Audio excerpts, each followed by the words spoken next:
High friends, government job study with মিতে আবারও আপনাদেরকে স্বাগত জানাই। জেনারেল সায়েন্সের একটি ম্যারাথন ক্লাসে আবারও হাজির হলাম, যেখানে আনলিমিটেড এক্সট্রা ইনফরমেশন রয়েছে।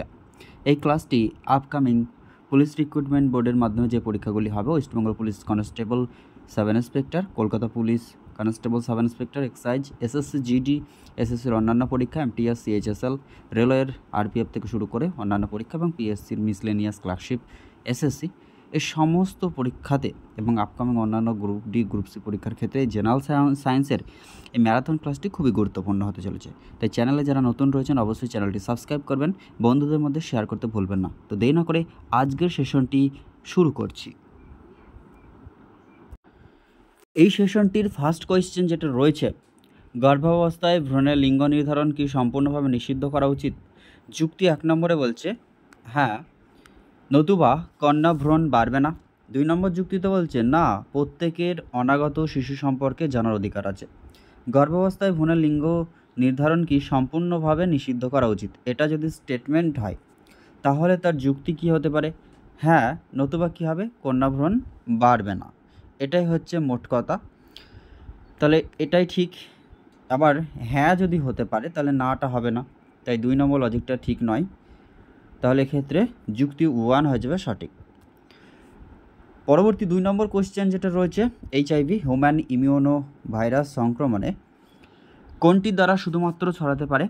অপশনেতে বলছে পরস্পর আলিঙ্গন করার ফলে, বিতে হচ্ছে সাধারণ শৌচাগার ব্যবহার করার ফলে, নাকি খাদ্য ভাগ করে খাওয়ার ফলে, না অন্যের রেজার। এক্ষেত্রে সঠিক উত্তর হয়ে যাবে অন্যের রেজার ব্যবহার করার ফলে, হয়ে যাবে অ্যাবসলুটলি কারেক্ট অ্যান্সার। দেখে নেব এক্সট্রা ইনফরমেশন কি রয়েছে। হিউম্যান ইমিউনো ভাইরাস পাওয়া যায় সংক্রমিত ব্যক্তির রক্তে, বীর্যে, যোনিরসে, স্তনদুগ্ধে। এইচআইভি যেটা, সেটা সংক্রমণ বাহিত হয়। এছাড়াও বজ্র যে ধরনের ব্যবহার্য যন্ত্রপাতি রয়েছে সেক্ষেত্রে রক্ত দেওয়া হলে। এইচআইভি ছড়ায় ইনজেকশন যেটা, তার সূচ ব্যবহারের মাধ্যমে। এইগুলি আসতে পারে পরীক্ষায়। নেক্সট, নিম্নের তথ্যগুলির কোনটি বা কোনগুলি সঠিক? অপশনেতে বলছে শুষ্ক বরফ হচ্ছে কঠিন কার্বন ডাইঅক্সাইড, একদম ঠিক রয়েছে। শুষ্ক বরফ মূলত শীতলীকরণের জন্য ব্যবহৃত হয়, এটাও ঠিক রয়েছে। জল থেকে তৈরি বরফ শুষ্ক বরফের থেকে ঠান্ডা, এটা ভুল রয়েছে। অর্থাৎ এই অনুযায়ী সঠিক যেটা, সেটা হচ্ছে 1 এবং 2 নম্বর লজিক এক্ষেত্রে সঠিক রয়েছে। শুষ্ক বরফ হচ্ছে কার্বন ডাইঅক্সাইডের একটি কঠিন রূপ এবং শুষ্ক বরফ মূলত শীতলীকরণের জন্য ব্যবহার করা হয়ে থাকে। পরবর্তী প্রশ্ন যেটা রয়েছে, তারও আগে বেসিক ইনফরমেশন একটা রয়েছে এখানে, যে 109.3 ডিগ্রি ফারেনহাইটে শুকনো বরফ তৈরি হয়। কত ডিগ্রি ফারেনহাইটে বরফ তৈরি হয় ফ্রেন্ডস? সেটা হচ্ছে 109.3 ডিগ্রি ফারেনহাইটে। একটি তাপমাত্রা যা সাধারণ জলের হিমাঙ্কের চেয়ে অনেক বেশি শীতল।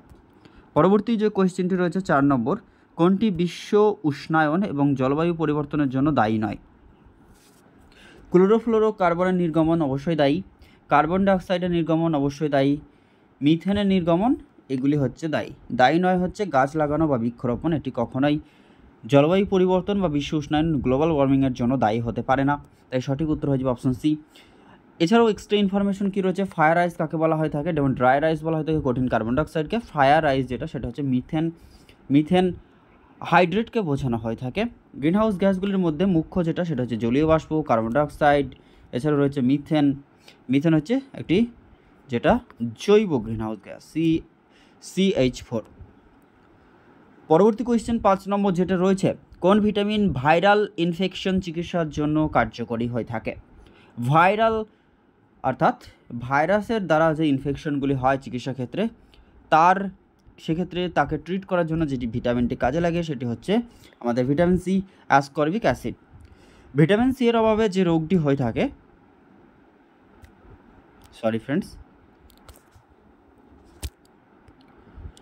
ভিটামিন সি এর অভাবে যে রোগটি হয়ে থাকে মেনলি, সেটি হচ্ছে স্কারভি রোগটি হয়ে থাকে। ভিটামিন সি এর রাসায়নিক নাম তো বললাম, অ্যাসকর্বিক অ্যাসিড। এছাড়াও ভিটামিন সি সাধারণ ঠান্ডা, যে কমন কোল্ড চিকিৎসার জন্য, অর্থাৎ মানুষের যে ঠান্ডা লাগে সেটা কমন কোল্ড, তার জন্যও এটা ট্রিট করার জন্য ভিটামিন সিকে কাজে লাগানো হয়। এছাড়াও ভিটামিন সি সম্পর্কে আরও ইনফরমেশন দেখে নেব কী রয়েছে।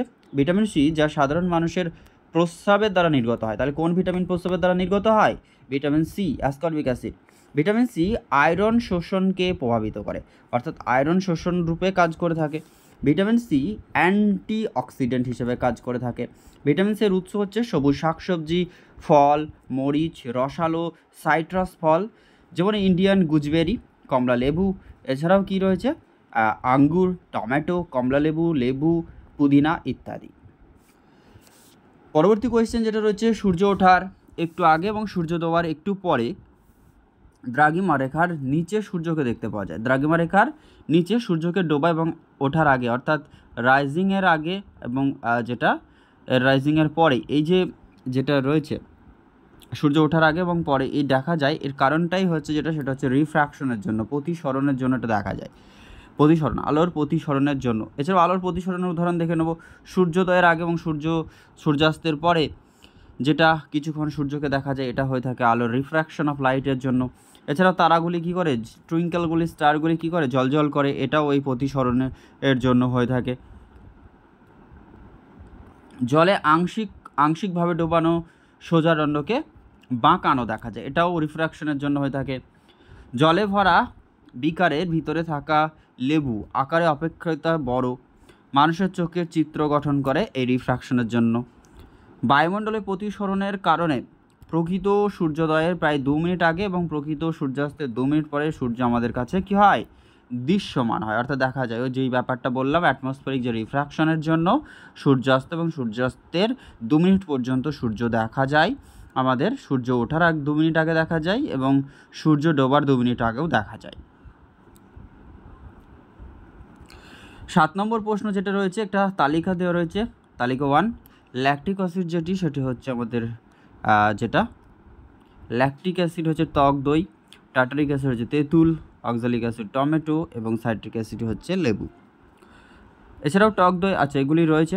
নিচের কোন পদার্থটি জলে তাপ দিলে উৎপাদন হয় বা উৎপাদন করে, সেটা হচ্ছে কোন পদার্থটি জলে দিলে তাপ উৎপাদন করে, সেটা হচ্ছে কলিচুন, CaO, যেটা হচ্ছে কুইকলাইম নামে পরিচিত কলিচুন।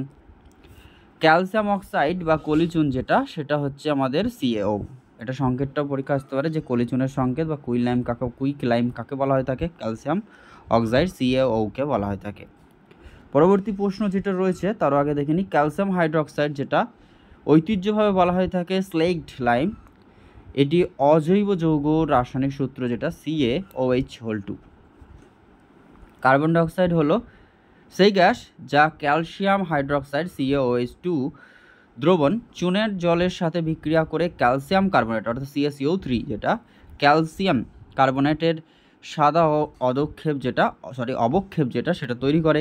CaOH2 প্লাস কার্বন ডাইঅক্সাইড সেখান থেকে এই ক্যালসিয়াম কার্বনেট CaCO3 উৎপন্ন করে। খবরের কাগজ দিয়ে খাবার মূল্যে দূষিত হতে পারে, তার কারণ হচ্ছে এখানে কি থাকে, সীসা বা লেড PB সেটা থাকার জন্য খবরের কাগজ দিয়ে খাবার মোড়া খেলে সেটা লেড দূষণ হতে পারে। সংবাদপত্রে সীসা দূষণের প্রায় সীসা ভিত্তিক কালি থাকে যা কাগজের সংস্পর্শে এলে খাদ্যে স্থানান্তরিত হতে পারে। স্বাস্থ্যের ঝুঁকি সীসা হলো একটি বিষাক্ত ভারী ধাতু যা মানুষের স্বাস্থ্যের উপর ক্ষতিকর প্রভাব ফেলতে পারে, বিশেষ করে স্নায়ুতন্ত্র, কিডনি, প্রজনন ব্যবস্থায়। সীসা ধাতুর যৌগ মোটর গাড়ি থেকে নিঃসৃত ধোঁয়ার মধ্যে এটা উপস্থিত থাকে এবং পরিবেশে যেটা ক্ষতি করে, যার সংকেত হচ্ছে PB, লেড। পরবর্তী প্রশ্ন যেটা রয়েছে, একটি পদার্থের কঠিন অবস্থা থেকে সরাসরি গ্যাসীয় অবস্থায় রূপান্তরিত হওয়ার প্রক্রিয়াকে কী বলা হয়ে থাকে, এটাকে সাবলিমেশন বলা হয়ে থাকে, ঊর্ধ্বপাতন বলা হয়ে থাকে। সরাসরি কঠিন অবস্থা থেকে বাষ্পে গ্যাসীয় অবস্থায় পরিণত হওয়ার প্রক্রিয়াকে বলা হয়ে থাকে সাবলিমেশন। ঊর্ধ্বপাতন প্রক্রিয়া বলতে তরল অবস্থায় প্রবেশ না করে কঠিন পদার্থ কঠিন অবস্থা থেকে সরাসরি তরলে পরিণত না হয়ে ডাইরেক্ট গ্যাসে রূপান্তরিত হয় বা কঠিন পদার্থ ডাইরেক্ট বাষ্পে পরিণত হয়, এটাই হচ্ছে আমাদের ঊর্ধ্বপাতন বা সাবলিমেশন প্রক্রিয়া। যেমন হচ্ছে কর্পূর, গন্ধক, আয়োডিন, ন্যাপথালিন, নিশাদল বা ammonium chloride, carbon dioxide, arsenic, benzoic acid ইত্যাদি এইরূপ বৈশিষ্ট্য প্রদর্শন করে থাকে, যেগুলি কঠিন অবস্থা থেকে ডাইরেক্ট গ্যাসীয় বা বাষ্পে রূপান্তরিত হয়, এটা হচ্ছে ঊর্ধ্বপাতন বা সাবলিমেশন প্রক্রিয়া। নেক্সট কোয়েশ্চেন, নিম্নলিখিত কোন রঙগুলিকে মৌলিক রং বা প্রাইমারি কালার বলা হয়ে থাকে, সেক্ষেত্রে হচ্ছে RBG অর্থাৎ রেড, গ্রিন অ্যান্ড ব্লু অর্থাৎ লাল, নীল, সবুজ। লাল, নীল, সবুজ এগুলিকে প্রাথমিক রং, বা প্রাইমারি কালার্স বলা হয়ে থাকে। প্রাথমিক রং মিশ্রিত করে যেটা সেকেন্ডারি রং পাওয়া যায়। লাল আকারের বিক্ষেপণ কম হওয়ার কারণে লাল রং বিপদের সংকেত হিসেবে ব্যবহৃত হয়। কিসের জন্য? বিক্ষেপণ স্ক্যাটারিংয়ের কমের জন্য আলোটাকে আমাদের বা লাল রঙকে বিপদের সংকেত হিসেবে ব্যবহার করা হয়ে থাকে। রাস্তায় হলুদ বাতির আলোতে কি থাকে? Sodium.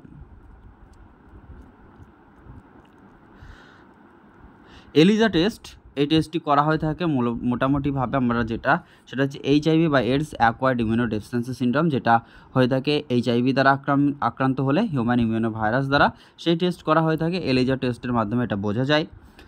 HIV ads virus immuno সিস্টেমে যায়, এর কার্যকারিতা নষ্ট করে। এইচআইভি পাওয়া যায় সংক্রমিত ব্যক্তির রক্তে, বীর্যে, যোনিরসে বা স্তন দুগ্ধে। এইচআইভি সংক্রমণে বাহিত হয় বজ্র যন্ত্রপাতি ব্যবহার করার ফলে। রক্তের বজ্র যন্ত্রপাতি ব্যবহার করা অর্থাৎ একই সূচ বারবার ব্যবহার করার ফলে এটা সেই সূচি দিয়ে রক্ত নিলে বা সেটা দিয়ে দিলে এই যে ব্যাপারগুলি সেই ক্ষেত্রে হয়ে থাকে। এছাড়াও ইনজেকশনের একই সূচ যেটা বললাম। এছাড়াও এইচআইভি সংক্রমণ অন্যের রেজার অর্থাৎ যে আমরা শেভ করে থাকি রেজার ব্যবহার করে, সেটা শুধুমাত্র ছড়াতে পারে। তারপরে এইচআইভির ফুল ফর্মটা হচ্ছে হিউম্যান ইমিউনো ভাইরাস, যেটা হয়ে থাকে আমাদের acquired immuno deficiency syndrome HIV আক্রান্ত হলে। যে গ্রন্থটি মস্তিষ্কের সবচেয়ে কাছে অবস্থিত সেটি হচ্ছে আমাদের প্রভুগ্রন্থি বা মাস্টার গ্ল্যান্ড নামে পরিচিত, সেটা হচ্ছে পিটুইটারি গ্রন্থি। এটা হচ্ছে একেবারে মস্তিষ্কের নিকটস্থ একটি গ্রন্থি। পিটুইটারি গ্রন্থি গুরুত্বপূর্ণ গ্রন্থি, এটি প্রায়শই মাস্টার গ্রন্থি হিসেবে কাজ করে থাকে। পিটুইটারি গ্রন্থি একটি হচ্ছে আমাদের অন্তঃক্ষরা গ্রন্থি। অগ্র পিটুইটারি গ্রন্থি রক্ত প্রবাহে বৃদ্ধি হরমোন, গ্রোথ হরমোন হিসেবে নিঃসৃত হয়ে থাকে এটা, এবং পিটুইটারি বেশিরভাগ হরমোনের নিয়ন্ত্রণ করে। এটি বিভিন্ন হরমোন নিঃসরণ করে, যেমন গ্রোথ হরমোন, প্রোল্যাক্টিন, থাইরয়েড উত্তেজক হরমোন, তারপর অক্সিটোসিন, ভেসোপ্রোসিন, তারপরে রয়েছে আমাদের গোনাডোট্রপিন। তাহলে কি বললাম আরেকবার? পিটুইটারি হচ্ছে বেশিরভাগ হরমোনের নিঃসরণ নিয়ন্ত্রণ করে থাকে। বেশিরভাগ হরমোনকে নিঃসরণের যে ব্যাপারটা সেটা নিয়ন্ত্রণ করে বলে একে প্রভুগ্রন্থি বা মাস্টার গ্ল্যান্ড বলা হয়। এটি বিভিন্ন হরমোন নিঃসরণ করে, যেমন হচ্ছে গ্রোথ হরমোন আমাদের, তারপর প্রোল্যাক্টিন, থাইরয়েড উত্তেজক হরমোন যেটা হচ্ছে অ্যাড্রিনালিন হরমোন, তারপর অক্সিটোসিন, ভ্যাসোপ্রেসিন, তারপর গোনাডোট্রপিন। পরবর্তী হচ্ছে একটি ট্রাফিক সিগন্যালের দিকে তাকালে উপর থেকে নিচে কেমন দেখাবে? অবভিয়াসলি লাল, হলুদ এবং সবুজ। আর যেটা ইয়েলো, তারপরে দেখায় কি গ্রিন, অর্থাৎ RYG। সেক্ষেত্রে একেবারে উপরে থেকে লাল, তারপরে হলুদ সিগন্যাল দেওয়া হয়, তারপরে সবুজ অর্থাৎ গ্রিন সিগন্যাল যেটাকে বলা হয় থাকে।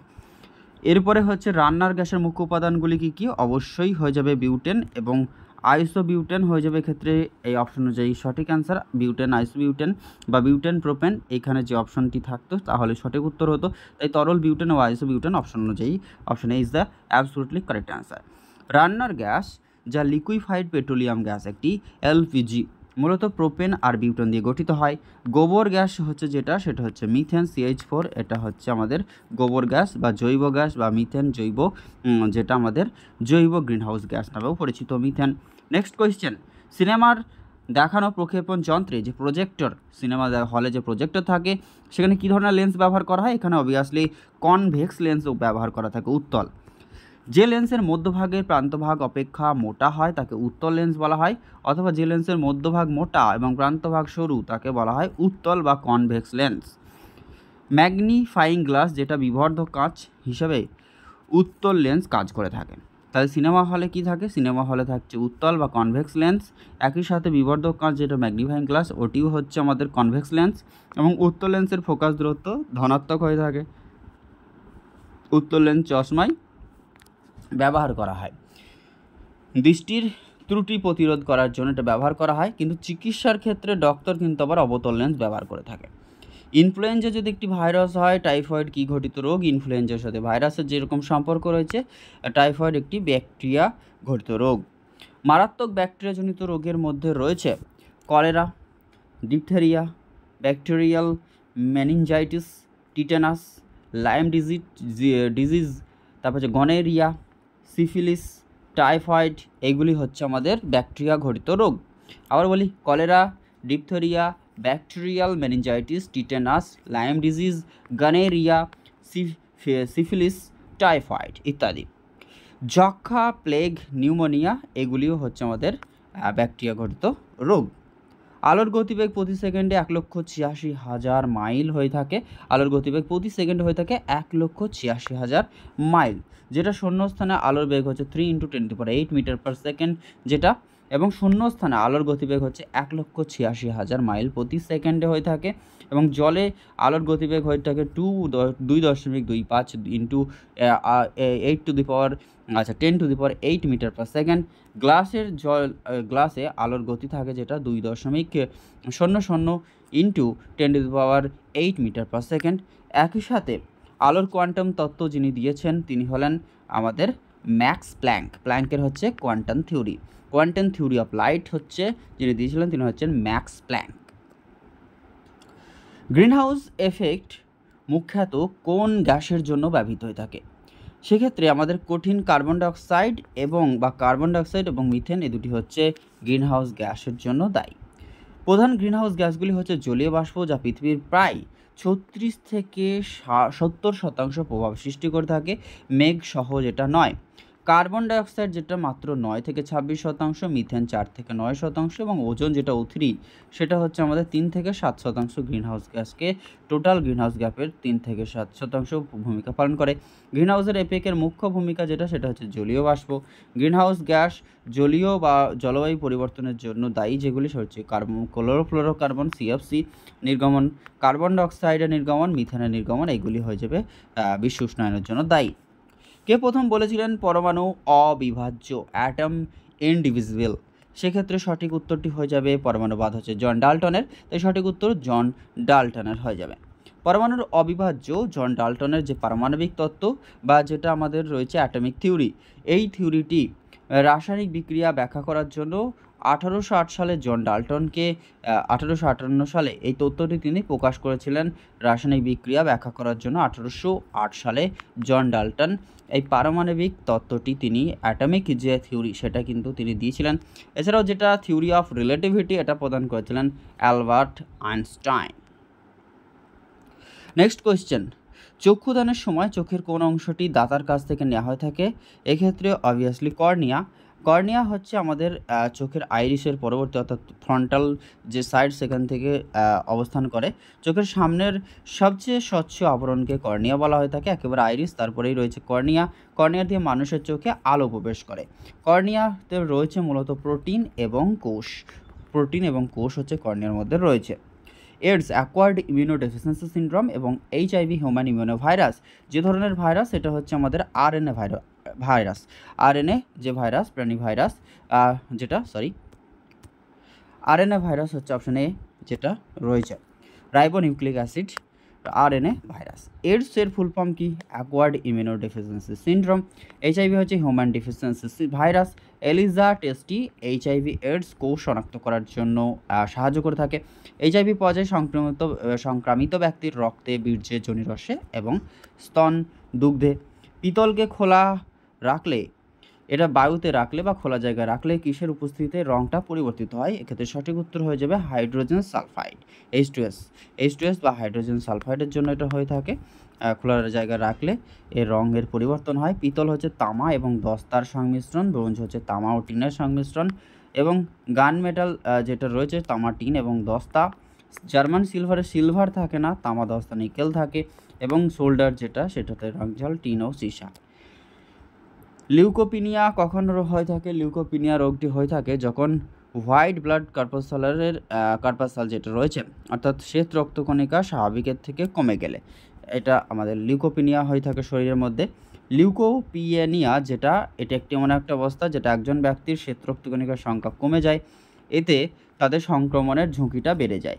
একজন মানুষের রক্তে বিভিন্ন ধরনের রক্তকণিকা দিয়ে গঠিত শ্বেত রক্তকণিকা লিউকোসাইট নামেও পরিচিত, আর সংক্রমণের বিরুদ্ধে লড়াই করতে সাহায্য করে থাকে। এটা মূলত রোগ প্রতিরোধ ক্ষমতা বাড়িয়ে দেয়। আর লিউকোসাইট ইমিউনো সিস্টেমের গুরুত্বপূর্ণ একটি অংশ, এটাই বললাম যে রোগ প্রতিরোধ ক্ষমতা এই লিউকোসাইট ইমিউনো সিস্টেমটাকে বাড়িয়ে দেয়, অর্থাৎ হোয়াইট ব্লাড কর্পাসাল। এবং লিউকোপেনিয়া একটি স্বাভাবিক রক্তকণিকার হ্রাসকে বোঝায়। লিউকোপেনিয়া কখন হয়? যখন এই WBCর মানে হোয়াইট ব্লাড কর্পাসালের বা শ্বেত রক্তকণিকার পরিমাণ শরীরে কমে যায়, তখন লিউকোপেনিয়া হয়ে থাকে। ডাব্লিউবিসি বা হোয়াইট ব্লাড কর্পাসুলের স্বাভাবিকের চেয়ে বেশি উপস্থিতিকে বলা হয় লিউকোসাইটোসিস এবং কমকে বলা হয় লিউকোপেনিয়া এবং বেশিটাকে বলা হয়ে থাকে লিউকোসাইটোসিস। আর বেশি যেটা স্বাভাবিকের চেয়ে কমে গেলে এটা অ্যানিমিয়া রোগ হয়ে থাকে আমাদের, বা রক্তাল্পতা বলা হয়ে থাকে। নিচের কোনটি বা কোন ধাতুটি জলের থেকে হালকা? সেক্ষেত্রে হয়ে যাবে, সঠিক উত্তরটি হয়ে যাবে লিথিয়াম, কিন্তু এখানে লিথিয়াম অপশনে নেই, তাই উত্তর হয়ে যাবে পটাশিয়াম। দেখে নেবো বেসিক ইনফরমেশন হিসেবে লিথিয়ামের ঘনত্ব যেটা সেটা হচ্ছে 0.534 গ্রাম পার সেমি কিউব, যা জলের চেয়ে প্রায় 1 গ্রাম সেমি কিউব। অন্য দুটি ধাতু বা উপাদান যেগুলি জলের চেয়ে কম ঘন বা জলের থেকে কম ঘনত্ব রয়েছে সেক্ষেত্রে হচ্ছে যথাক্রমে পটাশিয়াম এবং সোডিয়াম। এর ঘনত্ব হচ্ছে 9.71 গ্রাম পার সেমি কিউব। পর্যায় সারণীতে অন্যান্য ধাতুর সবকটি জলের চেয়ে ঘন, যদিও লিথিয়াম, পটাশিয়াম এবং সোডিয়াম জলের উপর ভাসতে যথেষ্ট হালকা এবং তারা অত্যন্ত প্রতিক্রিয়াশীল। পর্যায় সারণীতে সবচেয়ে হালকা ধাতু হচ্ছে লিথিয়াম। নিচের কোন ভিটামিনটি জলে দ্রবণীয় নয়? ভিটামিনটি জলে দ্রবণীয় নয় হচ্ছে ভিটামিন কে। বাকি বিপিসি অর্থাৎ বি, এবং সি এই ভিটামিনগুলি জলে দ্রবণীয়। ভিটামিন এডিএকে অর্থাৎ এডিইকে এই ভিটামিনগুলি তেলে, স্নেহ পদার্থে বা চর্বিতে দ্রবীভূত হয়ে থাকে।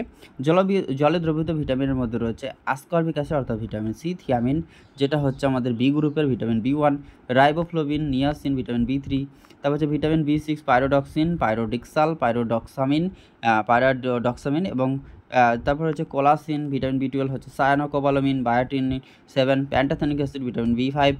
এরপরে যেটা রয়েছে এছাড়াও এইগুলি।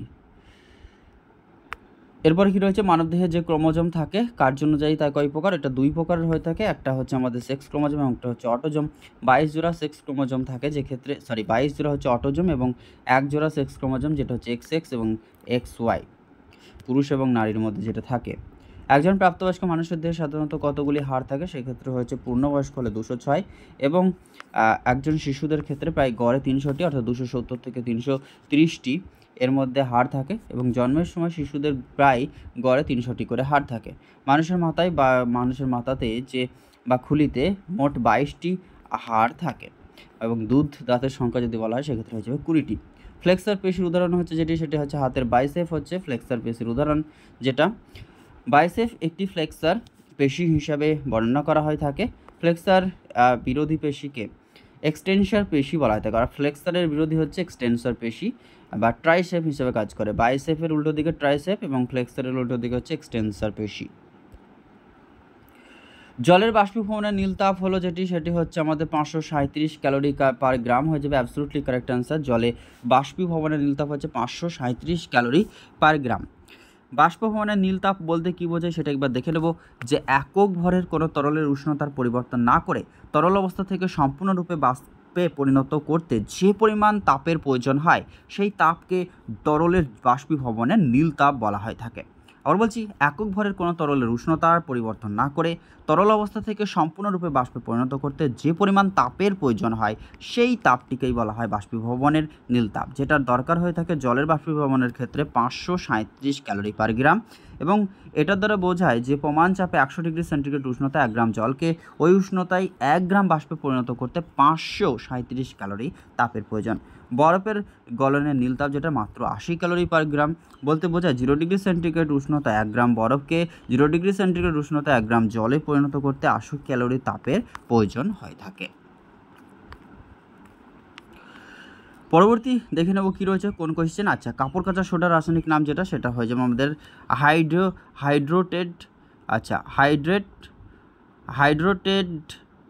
হাইড্রোটেড সোডিয়াম কার্বনেট বা সোডিয়াম কার্বনেট যেটা সেটা হচ্ছে আমাদের কাপড় কাচা সোডা এবং বাইকার্বনেট হচ্ছে খাওয়ার সোডা। কাপড় কাচা সোডা যেটা সেটা রয়েছে Na2CO3, তার সাথে 10 অণু জল, 10H2, হাইড্রেট সোডিয়াম কার্বনেট। যেটা হচ্ছে বেকিং সোডা বা sodium bicarbonate, sodium hydrogen carbonate, এর সূত্র হচ্ছে NaHCO3। কস্টিক সোডা যেটা সেটার রাসায়নিক নাম হচ্ছে সোডিয়াম হাইড্রক্সাইড, NaOH। এটা হচ্ছে সোডিয়াম হাইড্রক্সাইড হচ্ছে কস্টিক সোডা। খাদ্য সংরক্ষণের জন্য যে জিনিসটি বহু পরিমাণে ব্যবহৃত হয় সেটি হচ্ছে আমাদের বেনজোয়িক অ্যাসিড হয়ে যাবে ক্ষেত্রে absolutely correct answer. Sodium bicarbonate এটি বেকিং সোডার রাসায়নিক নাম, সেটা খাওয়ার সোডা বলা হয়ে থাকে বাইকার্বনেট। এর সংকেত হচ্ছে NaHCO3। এটি অগ্নি নির্বাপক সরঞ্জাম এবং পাউরুটি শিল্প বিকার শিল্পে ব্যবহৃত হয়ে থাকে। অ্যাসিটিক অ্যাসিড যেটা সেটা হচ্ছে ভিনিগারে পাওয়া যায় এবং ভিটামিন সি এর রাসায়নিক নাম হচ্ছে অ্যাসিটিক অ্যাসিড। পরের কোয়েশ্চেন হচ্ছে হাইড্রোপনিক্স এই শব্দটি কিসের সাথে যুক্ত? এটা হচ্ছে মাটি ছাড়া গাছের প্রতিপালন, অর্থাৎ মাটি ছাড়া গাছ এর বেড়ে ওঠাকে বলা হয়ে থাকে হাইড্রোপনিক্স। অর্নিথোলজি কি পাখিদের অধ্যয়ন বা পাখিদের পক্ষী সংক্রান্ত বিদ্যা।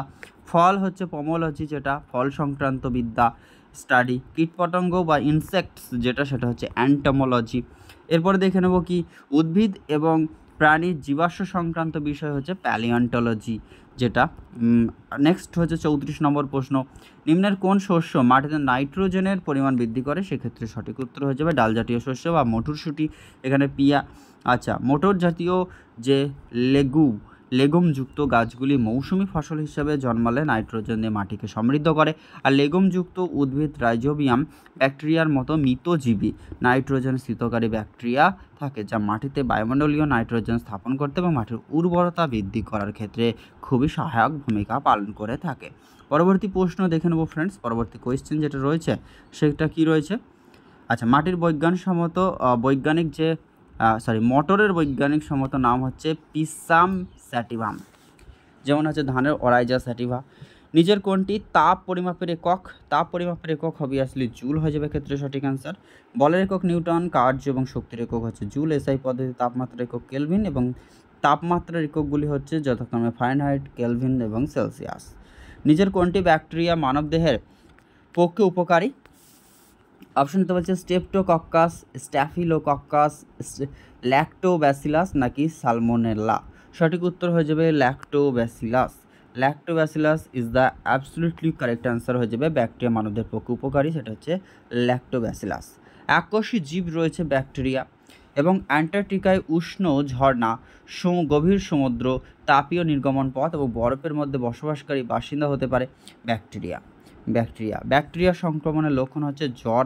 ব্যাকটেরিয়া অণুজীব সাইট্রাস ক্যানকার। ব্যাকটেরিয়া অণুজীব যেটা সেটা হচ্ছে সাইট্রাস ক্যানকার সৃষ্টি করে। নাইট্রোজেন ফিক্সিং ব্যাকটেরিয়ার উদাহরণ যেটি হচ্ছে সেটা হচ্ছে রাইজোবিয়াম এবং অ্যাজোটোব্যাক্টর। নাইট্রোজেন ফিক্সিং ব্যাকটেরিয়ার উদাহরণ হচ্ছে রাইজোবিয়াম এবং অ্যাজোটোব্যাক্টর। জার্মান সিলভার তৈরি করতে নিম্নের কোন উপাদানগুলি প্রয়োজন? সেক্ষেত্রে হয়ে যাবে তামা, দস্তা, নিকেল। এটার ক্ষেত্রে কোনো সিলভারের প্রয়োজন হয় না, তামা, দস্তা, নিকেল হয়। এবং পিতল হচ্ছে যেটা হচ্ছে তামা এবং দস্তা। ব্রোঞ্জ হচ্ছে তামা, টিন। সোল্ডার হচ্ছে যেটা সেটা হচ্ছে টিন এবং সীসা। জার্মান সিলভার হচ্ছে তামা, দস্তা, নিকেল। কোনো রকম তামা, দস্তা, নিকেল লাগে, যেখানে কোনো সিলভারের প্রয়োজন নয়। গান মেটাল হচ্ছে তামা, টিন, দস্তা। ডুরালুমিন হচ্ছে অ্যালুমিনিয়াম ও তামা। সূর্য শক্তির প্রধান উৎস যেটা সেটা হয়ে যাবে আমাদের হাইড্রোজেন এবং হিলিয়াম হয়ে যাবে অ্যাবসলিউটলি কারেক্ট অ্যান্সার।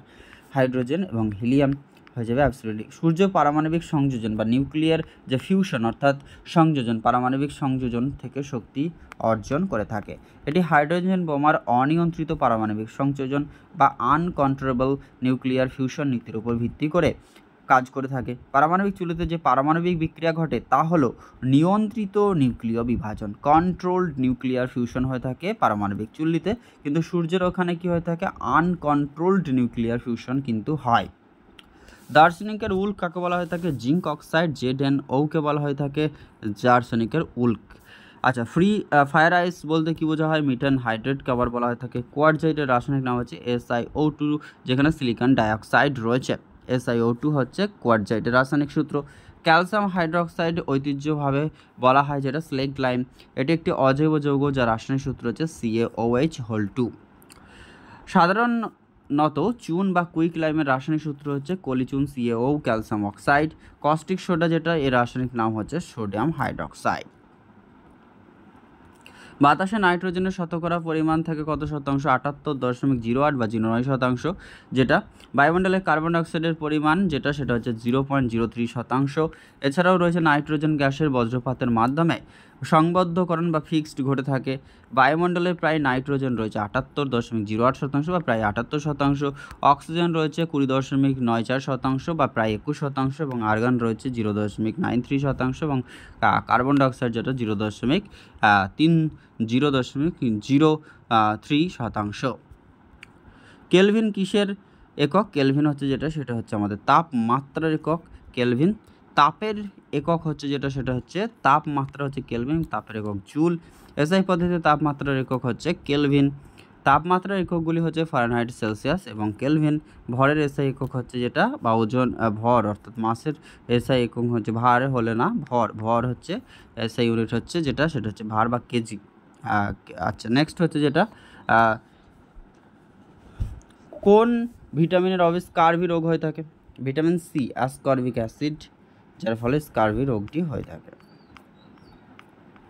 আচ্ছা, ভিটামিন এ এর অভাবে হয়ে থাকে রাতকানা রোগ। ভিটামিন বি এর অভাবে হয়ে থাকে ভিটামিন B2। বিভিন্ন রোগগুলি হয়ে থাকে, তার ভিটামিন B12 হচ্ছে যেটা আমাদের হয়ে থাকে অ্যানিমিয়া বা অক্তাল্পতা। ভিটামিন সি হচ্ছে স্কারভি রোগ। ভিটামিন ডি হচ্ছে রিকেট রোগ। ভিটামিন B1 হচ্ছে বেরি ভিটামিন। আচ্ছা, নাইট্রেটের অভাবে ব্লু বেবি সিনড্রোম হয়ে থাকে। ক্যাডমিয়ামের অভাবে হয়ে থাকে যে বা ক্যাডমিয়াম দূষণের ফলে ইটাই রোগ হয়। আর্সেনিক হচ্ছে ব্ল্যাক ফুট ডিজিজ হয়ে থাকে। পারোডের অভাবে মিনামাটা রোগ হয়। আয়োডিনে হচ্ছে গলগণ্ড বা গয়টা রোগ হয়ে থাকে। তুলাতন্তুর ধুলা যেটা সেখান থেকে বায়োসিনোসিস রোগটি হয়ে থাকে। বায়োসিনোসিস এই রোগটি বস্ত্র শিল্প বা কটন ইন্ডাস্ট্রি ও শিল্পক্ষেত্রের শ্রমিকদের মধ্যে দেখা যায়। ভিটামিন B12 এর অভাবে কোবাল্টের ঘাটতি দেখা যায়। কোবালামিন, সায়ানোকোবালামিন, কোবাল্টের ঘাটতি দেখা যায়। বিভিন্ন মৌলের বিভিন্ন পরমাণুর নিউট্রন সংখ্যা কিন্তু প্রোটন সংখ্যা ভিন্ন হলে তাকে কি বলা হয় থাকে? নিউট্রন সংখ্যা সমান এবং প্রোটন সংখ্যা ভিন্ন হলেই তাকে বলা হয় থাকে আইসোটোন। জন ডাল্টন প্রথম বলেছিলেন যে পরমাণু অবিভাজ্য। যে সমস্ত পরমাণুর ভর সংখ্যা এক কিন্তু পরমাণু ক্রমাঙ্ক আলাদা তাদেরকে আইসোবার বলা হয়, ভর সংখ্যা সমান থাকলে। আইসোবার হচ্ছে যে নিউক্লিয়াসের ভর সংখ্যা একই কিন্তু পারমাণবিক সংখ্যা ভিন্ন তাদেরকে আইসোবার। যে পারমাণবিক সংখ্যা কিন্তু ভিন্ন ভর সংখ্যা, পারমাণবিক সংখ্যা এক কিন্তু ভিন্ন ভর সংখ্যা বিশিষ্ট মৌলের পরমাণুকে আইসোটোপ বলা হয় থাকে। আইসোটোপের রাসায়নিক বৈশিষ্ট্য রয়েছে। অ্যাসিড বৃষ্টির জন্য দায়ী হচ্ছে SO2 এবং NO2 হয়ে যাবে অ্যাবসলিউটলি কারেক্ট অ্যান্সার। অম্ল বৃষ্টি বা অ্যাসিড বৃষ্টির pH মান যেটা 5.5 বা তার চেয়ে কম। গ্রিনহাউস গ্যাসের এফেক্ট মুখ্য ভূমিকা পালন করে থাকে জলীয় বাষ্প। তারপর হচ্ছে গ্রিনহাউস এফেক্টের গ্যাস যেটা হচ্ছে সেটা জলীয় বাষ্প, যেটা হচ্ছে বায়ুমণ্ডলে থাকে 36 থেকে 70%, আর কার্বন ডাইঅক্সাইড থাকে 9 থেকে 26%, মিথেন 4 থেকে 9%, 3 থেকে 7% থাকে O3 ওজন। বিশ্ব উষ্ণায়ন এবং জলবায়ু পরিবর্তনের জন্য দায়ী হচ্ছে ক্লোরোফ্লোরোকার্বন নির্গমন, কার্বন ডাইঅক্সাইড নির্গমন, মিথেন নির্গমন এগুলি। হিমোগ্লোবিনের সাথে যদি আয়রনের সম্পর্ক থাকে তাহলে ক্লোরোফিলের সাথে সম্পর্ক থাকে ম্যাগনেসিয়াম একইভাবে। নেক্সট কোয়েশ্চেন দেখে নেব ফ্রেন্ডস। ক্লোরোফিলে যে ধাতুটি আছে সেটি হচ্ছে ম্যাগনেসিয়াম। ক্লোরোফিলে যে ধাতু থাকে সেটি হচ্ছে ম্যাগনেসিয়াম। ক্লোরোফিলের কারণে পাতার রং সবুজ হয়ে থাকে। তারপর হচ্ছে জ্যান্থোফিলকে, আচ্ছা জ্যান্থাফিল এটা উদ্ভিদের রঞ্জক বলা হয়ে থাকে। ক্যারোটিনয়েড রঞ্জক অতিবেগুনি রশ্মির ক্ষতি থেকে উদ্ভিদকে রক্ষা করে। ক্যারোটিনয়েড রঞ্জন। তারপরে কি রয়েছে? তারপরে বলছে নীল, বেগুনি বা লাল এই ফ্লাভোনয়েড রঞ্জক উদ্ভিদে পাওয়া যায়। অ্যান্থোসায়ানিন এর উপস্থিতির কারণে নীল, বেগুনি বা লাল ফ্লাভোনয়েড রঞ্জক উদ্ভিদে পাওয়া যায় অ্যান্থোসায়ানিনের উপস্থিতির কারণে। অ্যান্থোসায়ানিন রঞ্জকগুলির ফল এবং সবজি রং নির্ধারণের জন্য দায়ী। মহাকাশে কোন মহাকাশচারী আকাশের রং কেমন দেখতে চায়? সেটা অবশ্যই কালো দেখতে পাবে। আকাশের রং কালো দেখতে পায়। মহাকাশযান থেকে মহাকাশকারী আকাশে কালো রং দেখায় কারণ বায়ুমণ্ডলের বাইরে আলোর বিক্ষেপণ ঘটে না। আচ্ছা, ফটোগ্রাফিক ফিল্মের আলোকচিত্র পরিস্ফুট করার জন্য কোন রাসায়নিক দ্রব্য ব্যবহার করা হয়ে থাকে? সেক্ষেত্রে হয়ে যাবে সিলভার ব্রোমাইড। তারপরে বলো silver chloride, silver bromide, silver iodide যেগুলি রয়েছে এগুলি ফটোগ্রাফিতে ব্যবহার করা তিনটে রূপালী হ্যালাইড যৌগ। একটা হচ্ছে সিলভার ব্রোমাইড, সিলভার আয়োডাইড এবং silver chloride. Chloride, silver bromide এবং আয়োডাইড এগুলো হচ্ছে হ্যালাইড যৌগ হিসেবে কাজ করে থাকে। পিতলকে খোলা জায়গায় রাখলে হাইড্রোজেন সালফাইডের উপস্থিতির জন্য রং পরিবর্তিত হয়। দেশলাই কাঠির ডগায় যে দাহ্য পদার্থটি থাকে সেটা হচ্ছে ফসফরাস। এইটা হচ্ছে ফসফরাস এবং দেশলাই কাঠির ডগাতে এবং যে দেশলাই কাঠির বাক্স এটা থাকে সালফার। রামধনু কেমন হয়ে থাকে বা রামধনু কিভাবে কাজ করে? আলোর বিচ্ছুরণ এবং প্রতিসরণ রিফ্র্যাকশন এবং ডিফ্র্যাকশনের মাধ্যমে কাজ করে, অর্থাৎ বিচ্ছুরণ অর্থাৎ ডিসপারশন এবং রিফ্র্যাকশন হিসেবে কাজ করে বিচ্ছুরণ এবং প্রতিসরণ রূপে রামধনু কাজ করে থাকে। রামধনু যেটা রেইনবো, এটি আবহাওয়া সংক্রান্ত ঘটনা যা রিফ্র্যাকশন বা রিফ্লেকশন অর্থাৎ প্রতিসরণ এবং প্রতিফলন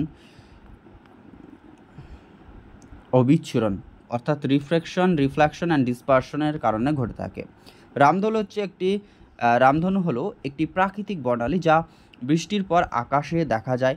বায়ুমণ্ডলে অবস্থিত ছোট ছোট জলবিন্দু দ্বারা সূর্যের আলোর বিচ্ছুরণের ফলে এটি সৃষ্টি হয়। সূর্য যেদিকে, রামধনু সর্বদাই বিপরীত দিকে গঠিত হয়ে থাকে। জল বিন্দুগুলি ছোট প্রিজমের মতো আচরণ করে। এরা আপতিত সূর্যের আলোকে প্রতিসৃত এবং বিচ্ছুরিত করে, এরপর এর আভ্যন্তরীণ প্রতিফলন ঘটায়। শেষ পর্যন্ত এদেরকে জলবিন্দু থেকে বেরিয়ে আসার পূর্বে পুনরায় প্রতিসৃত করে। আলোর বিচ্ছুরণ অভ্যন্তরীণ পূর্ণ প্রতিফলনের জন্য দর্শকের চোখে বিভিন্ন রঙে পৌঁছায়।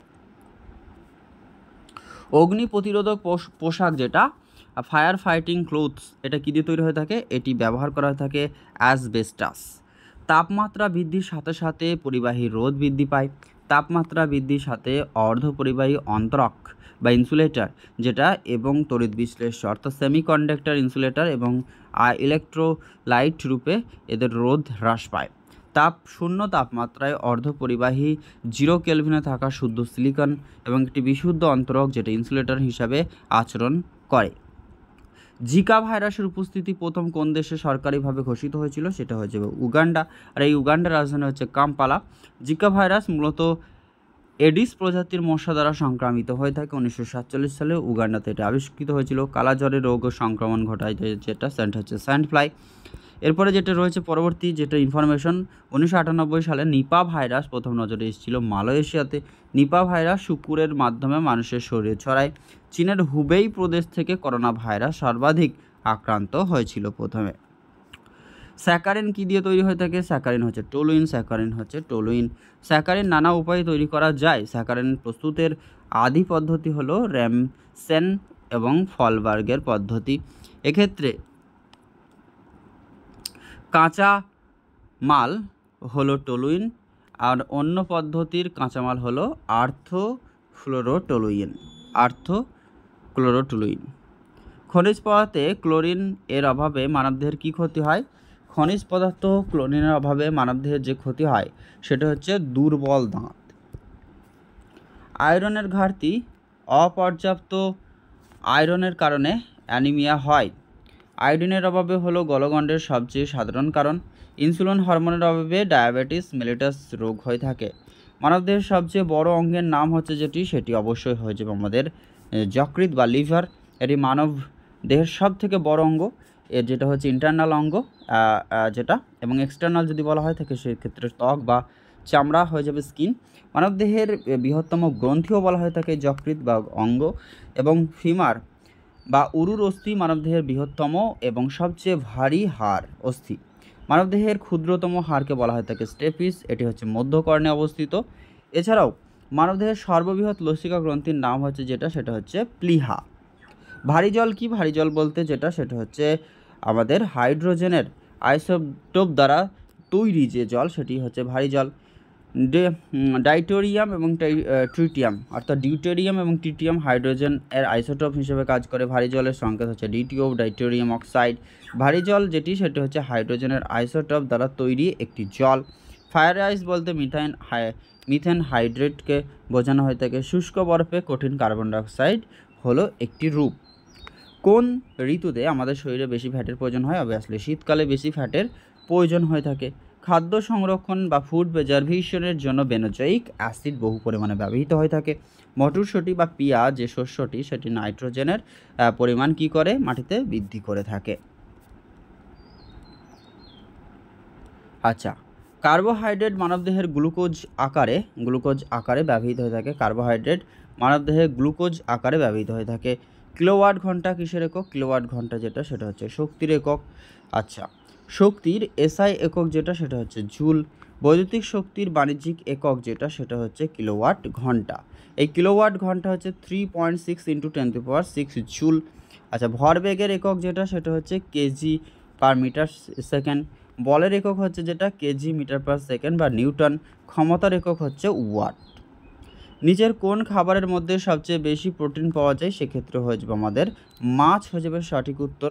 প্রোটিন পরিপাকের অন্তিম যৌগ হিসাবে অ্যামিনো অ্যাসিড কাজ করে থাকে। প্রোটিন সমৃদ্ধ খাবার যেমন মটরকে বলা হয়ে থাকে শরীরের গঠনকারী খাবার। এছাড়াও নাইট্রোজেন একটি অপরিহার্য উপাদান যা উদ্ভিদ দ্বারা প্রোটিন সংশ্লেষে ব্যবহৃত হয়ে থাকে। শস্য পুষ্টি যোজনার সিম গোষ্ঠী যেটা বা সিম গোত্রীয় উদ্ভিদ চাষের প্রাথমিক প্রয়োজনীয়তার কারণে এদের মূলে যে নাইট্রোজেন স্থিতিকারী ব্যাকটেরিয়া থাকার জন্য এরা সেটা কী করে, চাষের প্রাথমিক প্রয়োজনীয়তা হিসাবে কাজ করে থাকে বা নাইট্রোজেন স্থিতিকারী উপাদান হিসাবে কাজ করে। স্পঞ্জ হচ্ছে একটি জীবদেহ, হয়ে যাবে অ্যানিম্যাল।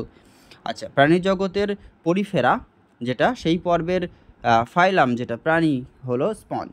এরা সাধারণত সামুদ্রিক ও অপ্রতিসম যেটা হচ্ছে অ্যাসাইমেট্রিক্যাল যেটা রয়েছে প্রাণী। এরা আদিম বহুকোষীয় প্রাণী। মনে রাখতে হবে স্পঞ্জ হচ্ছে একটি জীবদেহ যেটা পরিফেরা পর্বের মধ্যে পড়ে এবং এটি হচ্ছে সামুদ্রিক প্রাণী এবং বহুকোষী প্রাণী। এরা হচ্ছে অ্যানিমেলিয়া পর্বের মধ্যে পড়ে এবং এদের জীবন্ত জীবাশ্মের উদাহরণ হচ্ছে যেটা সেটা হচ্ছে কয়লাকান্ত, তারপর হচ্ছে লিমোনাস স্ফেনোডন। কিসের অভাবের জন্য দুধ একটি সুষম খাদ্য হিসাবে পরিগণিত হয় না বা এটাকে ব্যালেন্স ডায়েট বলা হয় না? তার কারণ হচ্ছে এখানে লোহা এবং ভিটামিন সির অনুপস্থিতির জন্য। গরুর দুধ ভিটামিন বিতে সমৃদ্ধ থাকে। ভিটামিন সি হচ্ছে যেটা আয়রন শোষণকে প্রভাবিত করে থাকে, অ্যাসকর্বিক অ্যাসিড ভিটামিন সি। এছাড়াও সবুজ শাকসবজিতে আয়রন সবচেয়ে বেশি উৎস হচ্ছে যেটা সেটা হয়ে যাবে সব থেকে ভিটামিন সি ভিটামিন সি যেটা সাধারণ মানুষের প্রস্রাবের দ্বারা নির্গত হয়। ভিটামিন সির উৎস হচ্ছে সবুজ শাকসবজি, ফল, মরিচ, রসালো সাইট্রাস ফল যেমন ইন্ডিয়ান গুজবেরি, কমলা লেবু, আঙুর, টমেটো, কমলা লেবু, পুদিনা ইত্যাদি। নেক্সট কোয়েশ্চেন রয়েছে এসআই পদ্ধতিতে তাপমাত্রার একক হচ্ছে কেলভিন। এসআই পদ্ধতিতে তাপমাত্রার একক কেলভিন। তাপমাত্রার এককগুলি হচ্ছে ফারেনহাইট, সেলসিয়াস এবং কেলভিন। তাপ পরিমাপের একক হচ্ছে যেটা জুল। তাপ আচ্ছা, চাপের একক হচ্ছে পাস্কাল। এছাড়াও চাপের একক রয়েছে যেটা বার, পাস্কাল, টর এগুলি।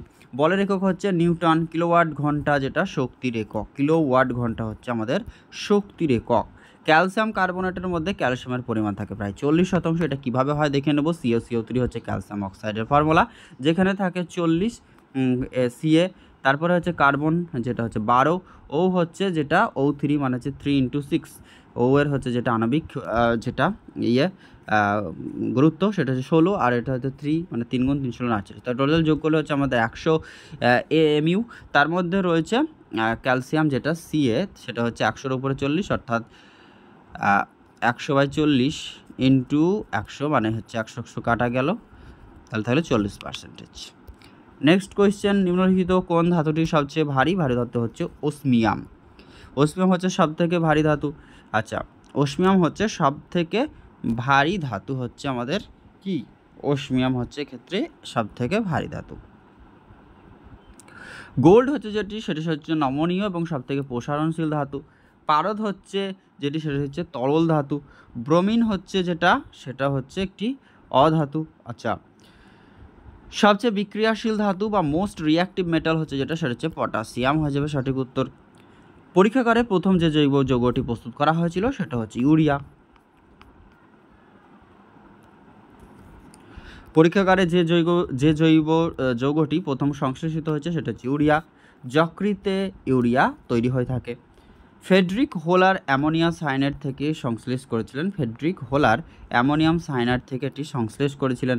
ইউরিয়া থেকে তরলে অ্যামোনিয়া এবং তরল কার্বন ডাইঅক্সাইডে প্রস্তুত করা হয়ে থাকে। কলিচিয়ন বা কুইকলাইম বলতে আমরা কি বুঝি? এটা হচ্ছে অবশ্যই ক্যালসিয়াম যেটা রয়েছে আমাদের অক্সাইড। ক্যালসিয়াম অক্সাইডকে কুইকলাইন বলা হয়ে থাকে। CaO বা কলিচুন যেটা কাপড় কাচা সোডা, যেটা হচ্ছে Na2CO3 তার সাথে 10H2O। নেক্সট কোয়েশ্চেন, HIV-র পুরো অর্থ হচ্ছে হিউম্যান ইমিউনো ডেফিসিয়েন্সি, যেটা ইমিউনো ডেফিসিয়েন্সি ভাইরাস। কোন অপশনে রয়েছে? আচ্ছা, এটাই অপশন বি। HIV পাওয়া যায় সংক্রমিত ব্যক্তির, এগুলি বারবার বলছি, এগুলি আর বলার দরকার নেই। নেক্সট কোয়েশ্চেন, কোন মাধ্যমে শব্দের বেগ সর্বাধিক, সেক্ষেত্রে হয়ে যাবে কাঠ। এখানে অপশন যদি ইস্পাত থাকতো অবশ্যই ইস্পাত হতো।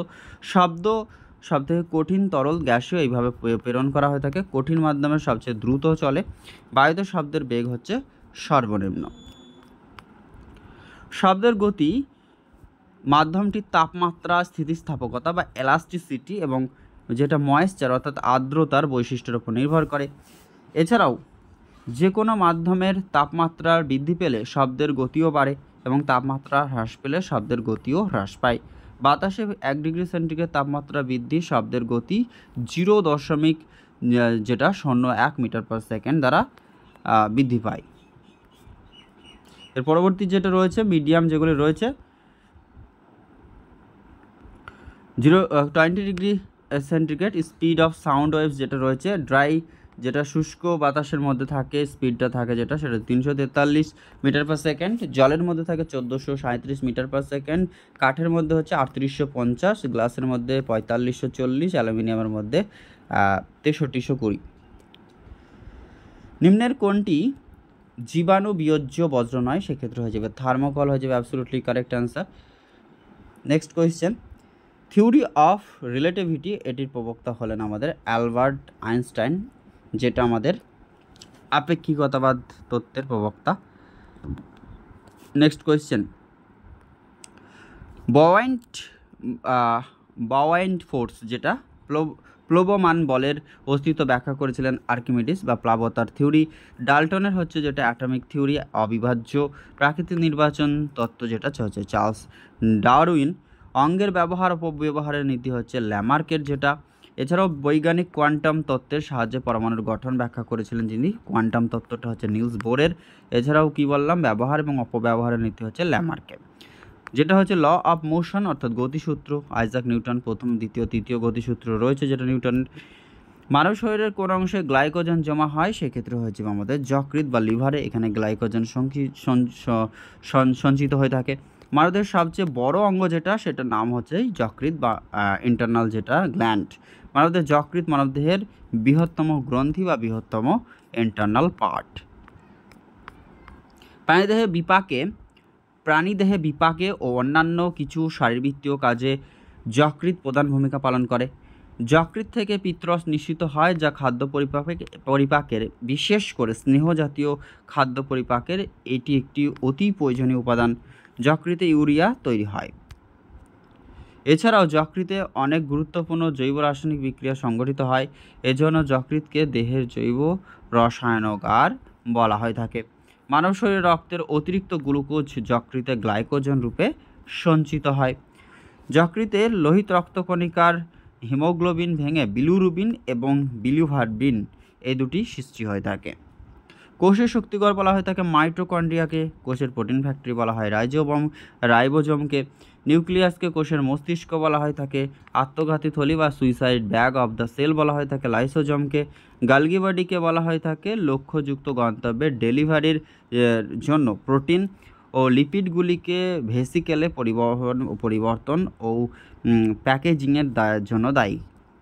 এছাড়াও রয়েছে কোষের সাইটোপ্লাজমে গ্লুকোজ থেকে পাইরোভেট গঠিত হয়। গঠিত হয়। ক্লোরোফিলে নিম্নোক্ত কোন ধাতুটি বর্তমান থাকে, সেটা হচ্ছে ম্যাগনেসিয়াম। ক্লোরোফিলে থাকে ম্যাগনেসিয়াম।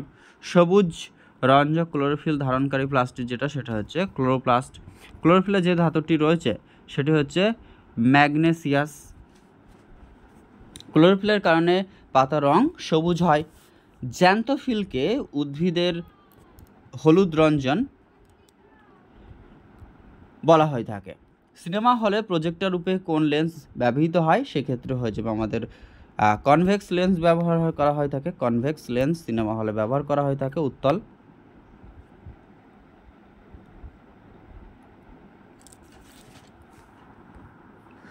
পরবর্তী বলছে হাইপারমেট্রোপিয়া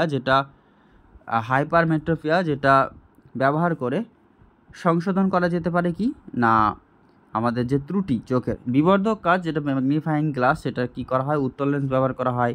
ম্যাগনিফাইং গ্লাসে যেটা উত্তল লেন্স যা একটি বস্তুর বিবর্ধিত যে ম্যাগনিফাইং ইমেজ সেটা তৈরি করতে ব্যবহার করা হয়ে থাকে। এছাড়াও উত্তল লেন্স যেটা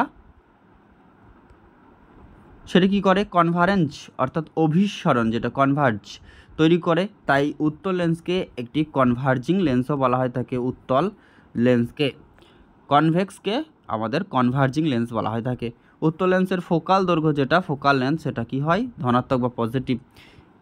যদি এটি লেন্সের ক্ষমতা পাওয়ার ধনাত্মক হয় তাহলে লেন্সটি উত্তল লেন্স একটি।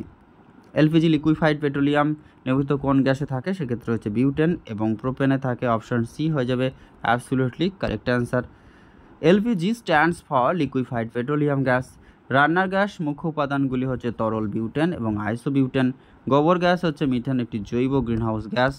নেক্সট কোয়েশ্চেন যেটা রয়েছে, নিম্নোক্ত কোন অঙ্গটি স্বয়ংক্রিয় স্নায়ুতন্ত্রের দ্বারা নিয়ন্ত্রিত হয়, সেক্ষেত্রে হচ্ছে আমাদের চক্ষু, যেটা নিয়ন্ত্রিত হয় না। স্নায়ু মানে হচ্ছে আমাদের অটোনোমাস যে নার্ভ সিস্টেম দ্বারা নিয়ন্ত্রিত হয় না, সেটা হচ্ছে চোখ। অনৈচ্ছিক স্নায়ুতন্ত্র বা অটোমেটিক যে নার্ভাস সিস্টেম প্রান্তীয় স্নায়ুতন্ত্রের বিভাগ, যার কাজকর্ম মানুষের ইচ্ছার অধীনে নয়। অনৈচ্ছিক স্নায়ুতন্ত্র মানুষের অভ্যন্তরীণ অঙ্গ যেমন হৃৎপিণ্ড, ফুসফুস, রক্ত প্রবাহ, মসৃণ পেশির উপর প্রভাব ফেলে। নিউরন হলো স্নায়ুতন্ত্রের গঠনমূলক এবং কার্যকরী একক এবং স্নায়বিক কলার মৌলিক একক হিসেবে কাজ করে থাকে। লেন্সের ক্ষমতার একক কি, লেন্সের ক্ষমতার একক হচ্ছে ডায়োপ্টার। কিলোওয়াট ঘন্টা হচ্ছে কি, সেটা ক্ষেত্রে আমাদের শক্তির একক। এসআই পদ্ধতি তাপমাত্রার একক হচ্ছে কেলভিন। কোন মশা ডেঙ্গি রোগ ছড়ায়, সেক্ষেত্রে হয়ে যাবে এডিস, যেটা জিকা ভাইরাসের উপস্থিতি প্রথম উগান্ডা দেশে এর প্রভাব লক্ষ্য করা গিয়েছিল। জিকা ভাইরাস মূলত এডিস মশকির প্রজাতির মশা দ্বারা সংক্রামিত হয়ে থাকে। 1947 সালে উগান্ডাতে এই ভাইরাসের প্রাদুর্ভাব বা এটার প্রভাব লক্ষ্য করা গিয়েছিল। ডেঙ্গু রোগ ছাড়া এডিস মশা ছড়ায়, যা জলবদ্ধ স্থানে ডিম পাড়ে এবং সময়ের সাথে সাথে সংখ্যা বৃদ্ধি করে। এডিস মশা, এই জাতীয় মশা পিত জ্বর এবং ডেঙ্গু জ্বরের জীবাণু বহন করে।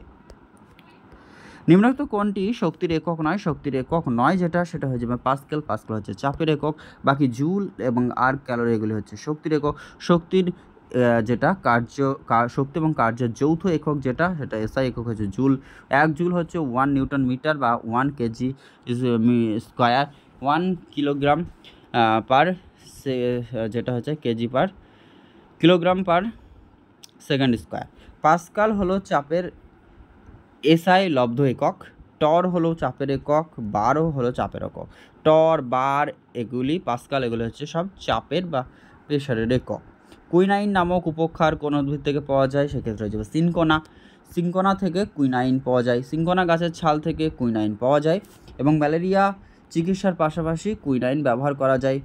উচ্চ রক্তচাপ কমাতে রেসারপিন ব্যবহার করা হয়। সর্পগন্ধা গাছের মূল থেকে রেসারপিন পাওয়া যায়। পেনিসিলিন আবিষ্কার করেন আলেকজান্ডার ফ্লেমিং। নাইট্রিক অ্যাসিডের রাসায়নিক নাম কি, নাইট্রিক অ্যাসিডের রাসায়নিক নাম হচ্ছে HNO3। নাইট্রিক অ্যাসিড যা অ্যাকুয়াফর্টিস বা স্পিরিট অফ নাইটার নামে পরিচিত।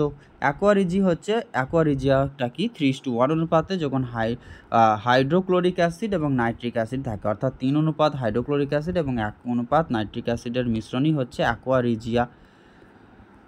আয়তনের যে হাইড্রোক্লোরিক অ্যাসিডের 3 অংশ এবং নাইট্রিক অ্যাসিডের 1 অংশ থাকে। সালফিউরিক অ্যাসিডের সংকেত হচ্ছে H2SO4, যেটাকে অয়েল অফ ভিট্রিয়াল বলা হয়ে থাকে।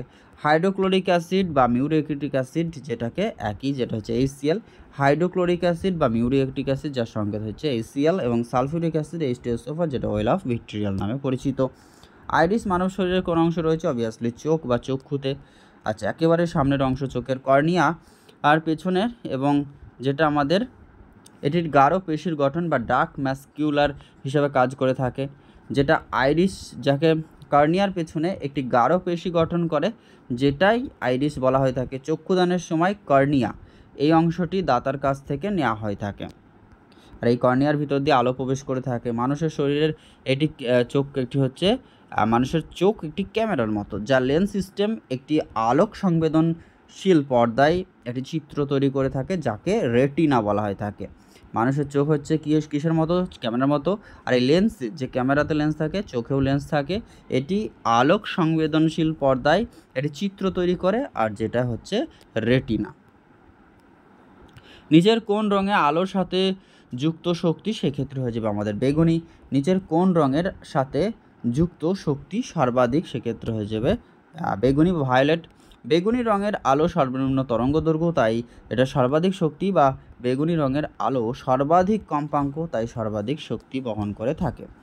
লাল রঙের আলোর সর্বনিম্ন কম্পাঙ্ক, তাই সর্বনিম্ন শক্তি, বা লাল রঙের আলো সর্বাধিক তরঙ্গদৈর্ঘ্য, তাই সর্বনিম্ন শক্তি থাকে।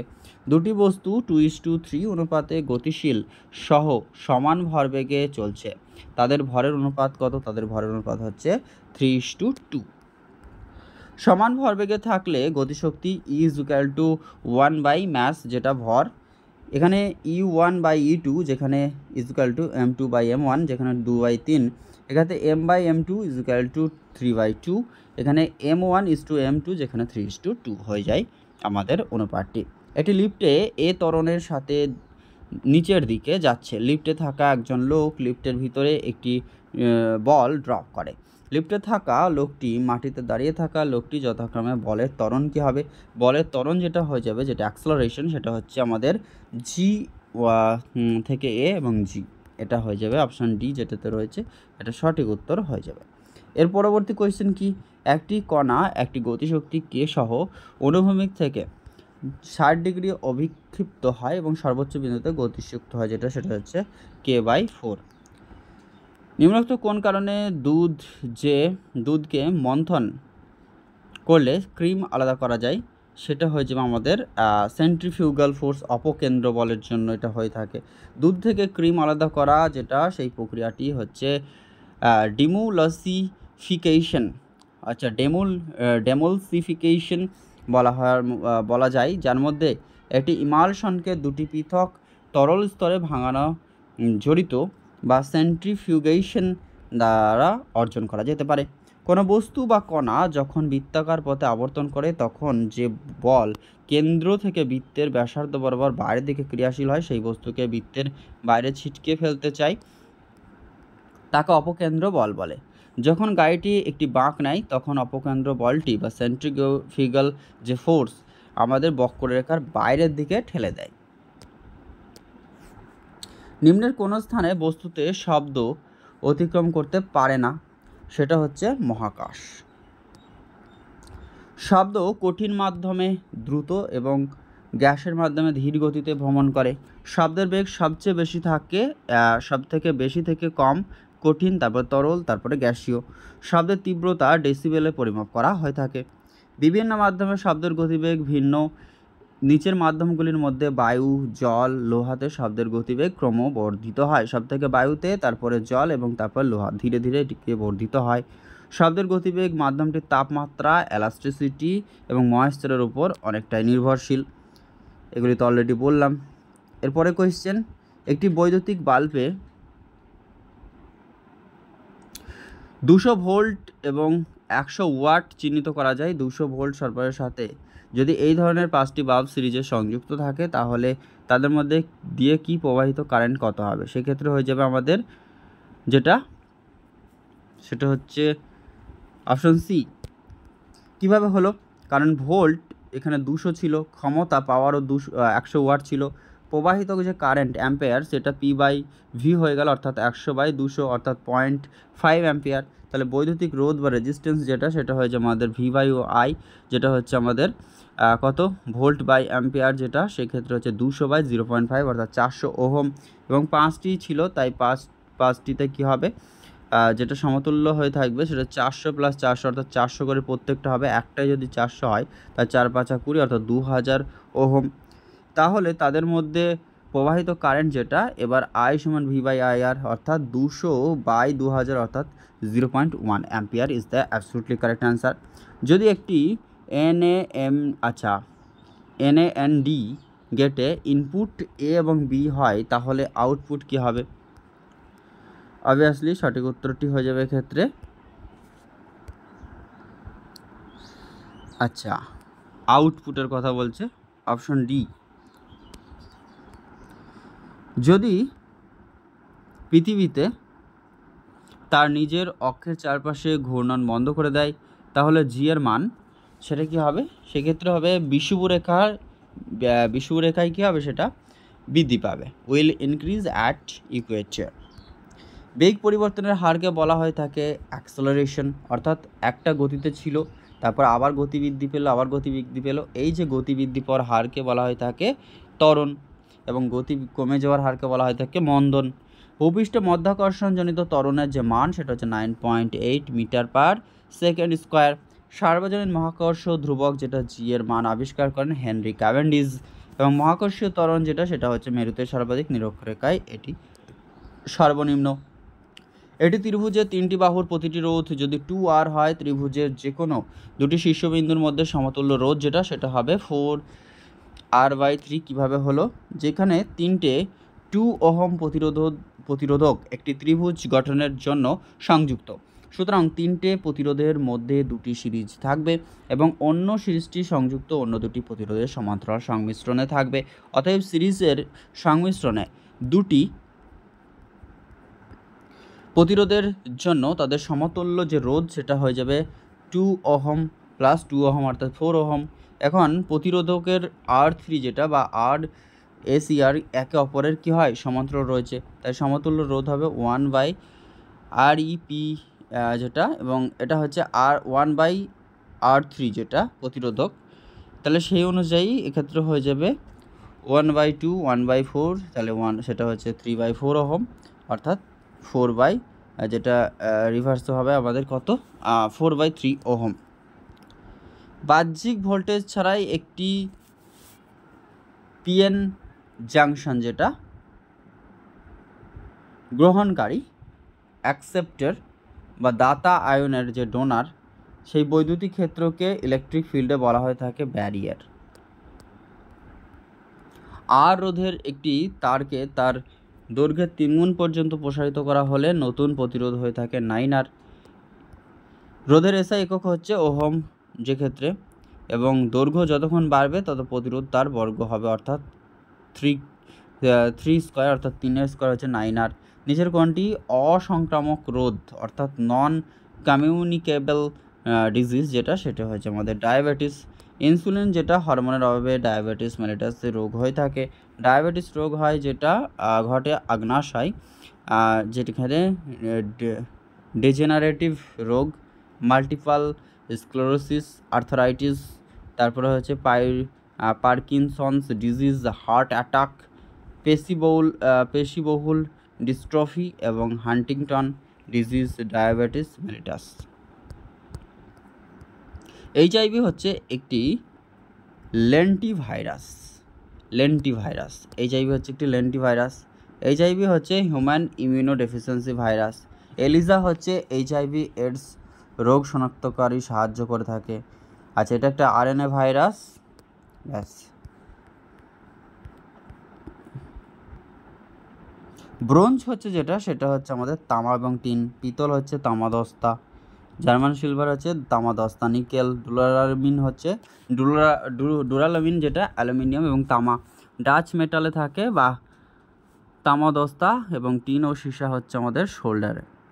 যখন একটি খুব উঁচু প্রতিরোধকে একটি গ্যালভানোমিটারের সাথে সিরিজে সংযুক্ত করা হয় তখন এটি হয়ে যায় ভোল্টামিটার।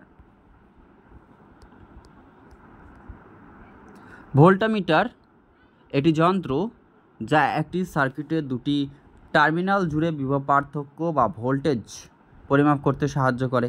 গ্যালভানোমিটার কি? একটি সার্কিটে কারেন্ট প্রবাহের দিক অর্থাৎ direction of flow of current এটাকে শনাক্ত করে থাকে।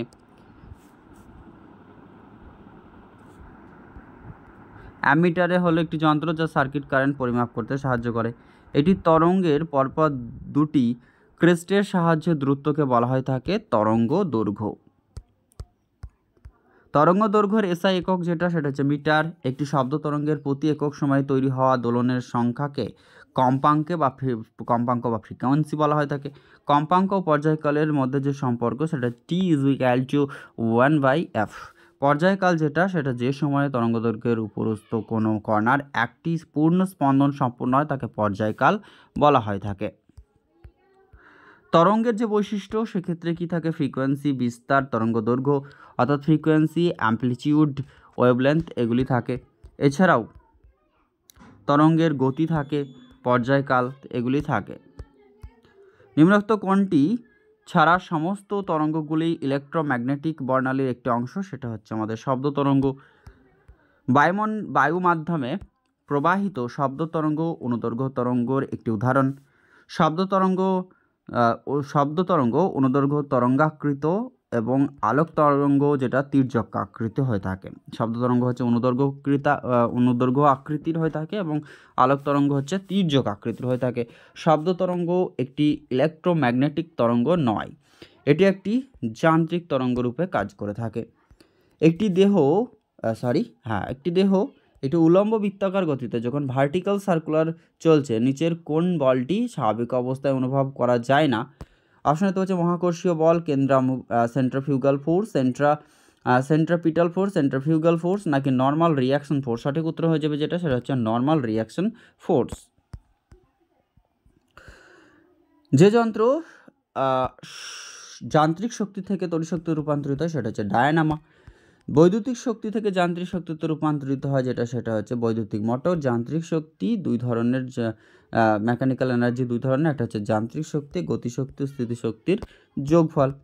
কোনো বর্তনীতে রোধকের দুই প্রান্তে 10 ভোল্ট বিভব প্রভেদ প্রয়োগ করলে প্রবাহ মাত্রার মান 1 অ্যাম্পিয়ার এবং রোধের দুই প্রান্তে 8 ভোল্ট বিভব প্রভেদ প্রয়োগ প্রবাহ মাত্রার মান কত? এক্ষেত্রে সঠিক হয়ে যাবে 0.8 অ্যাম্পিয়ার। আমরা জানি V = IR, যেখানে রোধ যেটা I = কত রয়েছে 10/1 অর্থাৎ 10 ওহম। ওই রোধকের দুই প্রান্তে 8 ভোল্ট বিভব প্রভেদ পার্থক্য প্রয়োগে প্রবাহ মাত্রার মান হয়ে যাবে I = V/IR, যেখানে 8/10 অর্থাৎ 0.8 অ্যাম্পিয়ার। এদের মধ্যে কোনটি একটি তরঙ্গের বৈশিষ্ট্য নয়? সেক্ষেত্রে ভর বা মাস। বাকি যেগুলি পর্যায়কাল, বিস্তার এবং ভেলোসিটি এগুলি ছিল তরঙ্গের একটি বৈশিষ্ট্য। তরঙ্গের বৈশিষ্ট্য হচ্ছে কম্পাঙ্ক, বিস্তার, তরঙ্গদৈর্ঘ্য, তরঙ্গের গতি এবং পর্যায়কাল। তো ফ্রেন্ডস, এই ক্লাসটি এই পর্যন্তই সমাপ্তি করছি। যারা এই ক্লাসে এতক্ষণ পর্যন্ত জুড়ে ছিলেন তাদেরকে অনেক অনেক ধন্যবাদ, এবং ক্লাসটি ভালো লাগলে অবশ্যই লাইক করুন, শেয়ার করুন, অনেক বেশি করে শেয়ার করুন বন্ধুদের মধ্যে। এরকমই ইনফরমেটিভ ক্লাস আবারও নিয়ে হাজির হব। এখানে 102-3টে কোয়েশ্চেন দেওয়ার চেষ্টা করলাম। বাকি আরেকটি পর্যায়ে বাকি কোয়েশ্চেনগুলি এইভাবে ধাপে ধাপে আমাদের অন্যান্য ক্লাস যেগুলি রয়েছে, মানে কারেন্টলি আপডেট করে বাকি যে ক্লাসগুলি রয়েছে সেগুলি দেওয়ার চেষ্টা করব। Thank you so much for watching this video. All the best for everyone.